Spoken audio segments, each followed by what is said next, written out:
Elhamdülillahi Rabbil alemin ve salatu ve selamu ala seyyidil mursalin. Allahümme allimna ma yenfa'na ve enfa'na bima allamtana ve zidna ilmen nafi'an yuqarribuna ileyk. Biz jogorkuda sabaklarыбызda Peygamberimiz sallallahu aleyhi ve sellem'din davatı turалы сүйлөштүk. Алгач Peygamberimiz sallallahu aleyhi ve sellem'e peygamberlik gelgenden başlap özünün davatın жашыруун түрдө баштаган.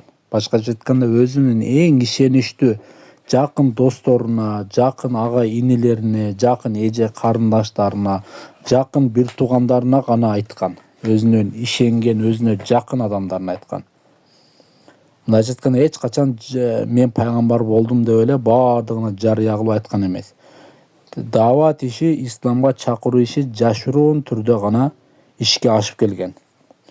Ушундайча Пайгамбарыбыз саллаллаху алейхи ва саллям өзүнүн жакындарына 3 жыл бою жашыруун түрдө даватын кылды. Эми ошентип Пайгамбарыбыз саллаллаху алейхи ва саллям 3 жылдан бери жашыруун даватты кылып келгенде, азыр көптүр Пайгамбарыбыздын даватын жалпы ошол Мекке элинин башчылары дагы аста секин биле башташты. Эми Пайгамбарыбыз саллаллаху алейхи ва саллям 3 жылдан бери жашыруун түрдө дават кылышын, эми жашыруун кылыштын кереги жок болуп калды да. Себеби эмдигиче Пайгамбарыбыз саллаллаху алейхи ва саллям дават аракетинин иши менен жашыруун кылыштын пайдасы болбой белгилүү боло баштады. Пайгамбарыбыз өзүнүн пайгамбар экендигин жарыялап, Пайгамбар ислам жаңы дин болгон ислам динине чакыргандыгын бардык эл Курайш, Мекке элинин баштарынын бардыгы биле башташты.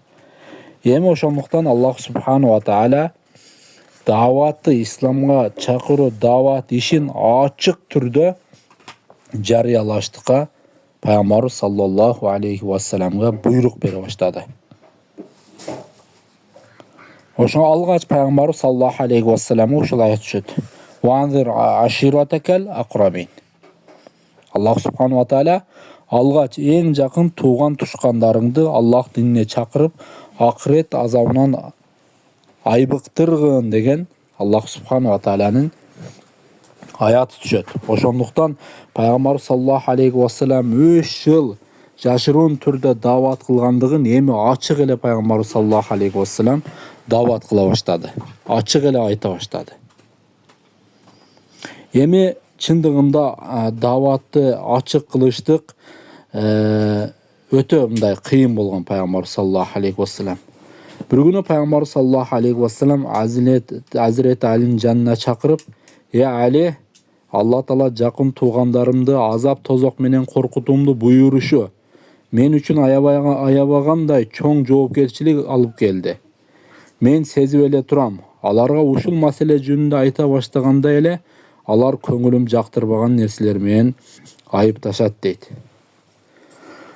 Анын бул абалын байкаган Сафия баш болгон атасынын бир тууган эжелери Пайгамбарыбыз саллаллаху алейхи ва саллям үйүнө келишет. Пайгамбарыбыз саллаллаху алейхи ва саллям аларга: менин эч кандай арыз муңум жок, орус суркода эмесмин.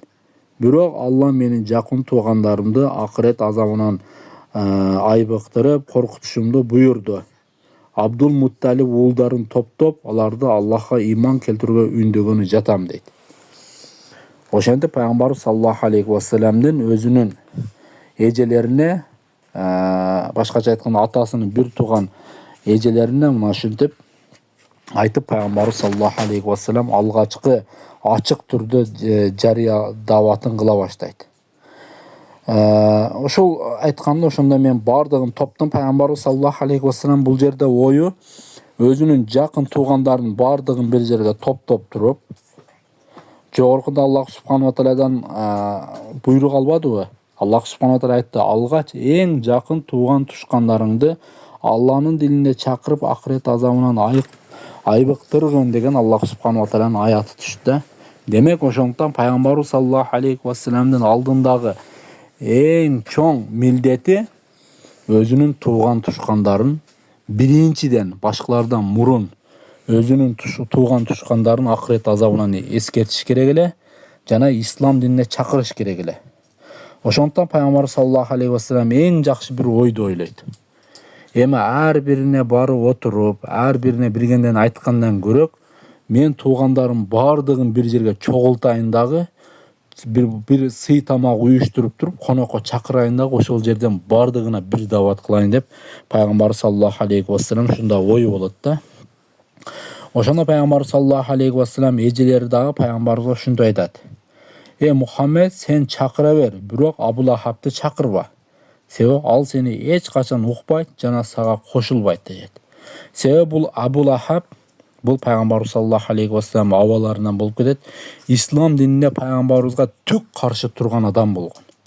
Пайгамбарыбызды бир мындай жакшы көргөн эмес, жек көргөн адам болгон. Пайгамбар саллаллаху алейхи вассаламдын дааватында эң каршы болуп тургандар болгон.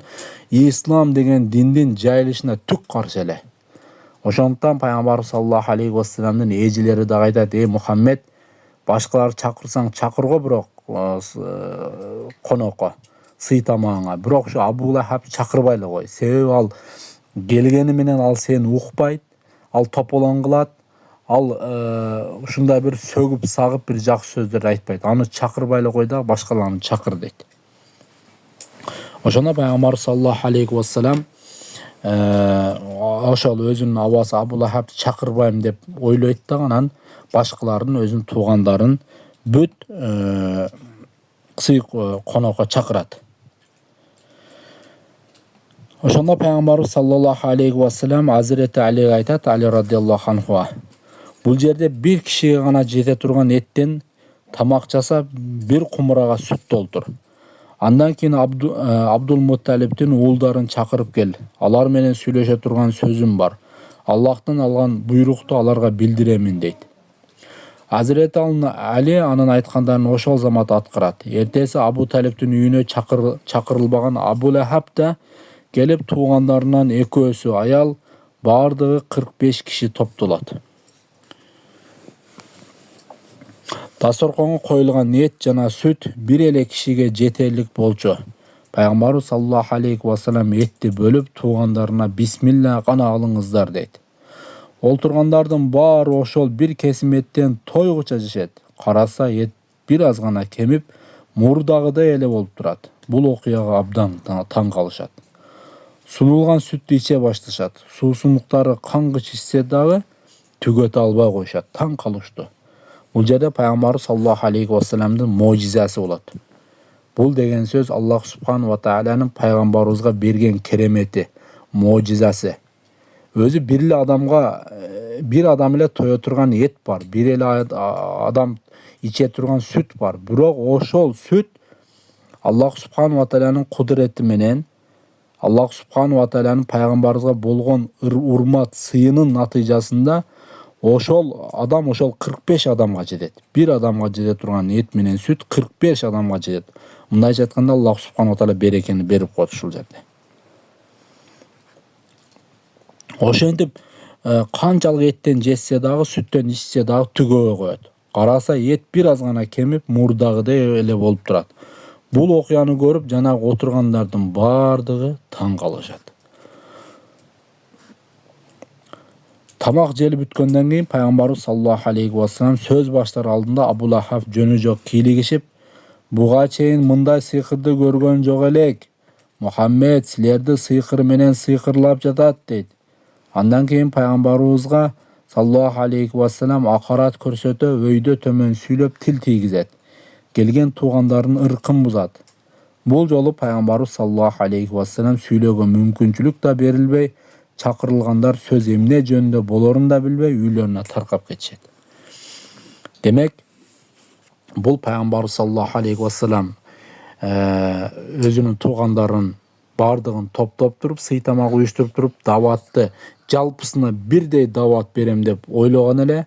Бирок бул оюн жанагы чакырылбаса дагы келип алган Абу Лахаб келип туруп, пайгамбарыбыздын даватына тоскоолдук кылып, ушул жерде дагы сөздү башка жака буруп туруп, ушул сый тамакка келген коноктордун оюн бузуп туруп, даватты тоскоолдук кылып туруп, бардыгын чачыратып жиберет. Ошондуктан бул жерде пайгамбар саллаллаху алейхи вассалам келип дават кылам деген ой ишке ашпай калат. Андан кийин пайгамбар саллаллаху алейхи вассалам эми бул жолу мен дават айта албай калдым өзүм туугандарыма. Эми дагы бир күнү сый тамак уюштурам да ошондо айтам деп пайгамбар саллаллаху алейхи вассалам ошону ниет кылып коет. Пайгамбар саллаллаху алейхи вассаламдын экинчи сый тамакка өзүнүн туугандарын чакыруусу боюнча кийинки сабакта сүйлөшөбүз. Алхамдулиллахи роббил аламин.